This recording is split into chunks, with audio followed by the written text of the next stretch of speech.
एक गांव में एक छोटा सा बच्चा था। उसके पिता तो थे लेकिन उसकी माँ की मृत्यु हो गई थी। पिता सारा दिन काम करता और अपने बेटे को पाल पोस कर बड़ा करता है। वह सारे सुख अपने बेटे को दे देता जो एक माँ दे सकती थी। उस पिता ने कभी कुछ नहीं मांगा, सिर्फ इतना ही मांगा कि मेरे बेटे को कोई परेशानी ना हो। दिन बीतते गए, बेटा पढ़ लिख कर अच्छा जॉब भी करने लगता है। वह शहर में रहने लगता है। कुछ दिन बाद वह अपने पिताजी से मिलने आता है और कहता है, पापा मुझे कुछ पैसों की ज़रूरत है। मैं चाहता हूँ कि शहर में ही ज़मीन लेकर अपना घर बना लूँ। पिता इस बात को सुनकर बहुत खुश होते हैं। सोचते हैं कि मेरा बेटा है, एक ना एक दिन नाम करेगा। ज़िंदगी भर की बची हुई पूंजी को निकाल कर अपने बेटे को दे देते हैं।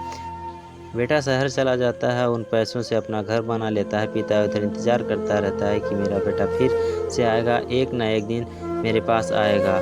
और जाएगा कहाँ उसके पास अब कोई नहीं जानता था, क्योंकि ना ही अब उसके पिता के पास पैसे थे और ना ही रहने का जगह। कुछ दिन बाद बेटा फिर लौट कर आता है और पिताजी जी से कहता है, पापा अब आप दादाजी बनने वाले हैं।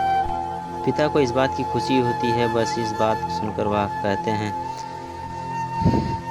तू मुझे मेरी बही और पोता से कम मिलेगा। बेटा कहता है, बस पापा थोड़े ही दिन और। पापा मुझे कुछ पैसों की ज़रूरत है, क्योंकि आजकल थोड़ा जॉब में खींच हो रहा है, जिसके कारण मुझे कुछ दिन के लिए सस्पेंड कर दिया गया है। पिता के पास कुछ नहीं रहता है देने के लिए, फिर भी कहता है कि अच्छा बेटा तू रुक, मैं अभी कुछ व्यवस्था करके आता हूँ।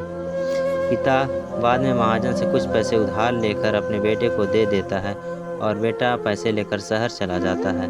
वर्षों गुजर जाते हैं। पिता सोचते हैं कि अब मैं तो दादाजी बन गया होऊंगा, मेरा बेटा पता नहीं मेरे नाती को लेकर कब आएगा। फिर सोचते हैं समय नहीं मिलता होगा, इसलिए मेरा बेटा अभी तक नहीं आया, वरना आया ज़रूर होता। महाजन 2-3 आदमी लेकर उस पिता के घर पर आता और कहता है, आपके वादे के मुताबिक पूरे 3 महीने बाद आया हूँ अपने पैसे ले जाने। पिताजी कहते हैं, मेरे पास पैसे नहीं हैं देने के लिए। महाजन कहता है, जब पैसे देने नहीं थे तो आपने मुझसे उधार क्यों लिया? पिता कहते हैं, ठीक है रुको, मैं तुम्हारे लिए पैसों का बंदोबस्त करके आता हूँ। और वहाँ के नज़दीकी हॉस्पिटल में चले जाते हैं। वहाँ जाकर अपना ब्लड डोनेट करते हैं और अपनी एक किडनी बेच देते हैं और उस महाजन का कर्जा छुटा कर देते हैं। किडनी बेचने के बाद उनकी स्थिति और भी खराब हो जाती है और वह उस राह में जी रहे होते हैं कि मेरा बेटा एक दिन आएगा ज़रूर।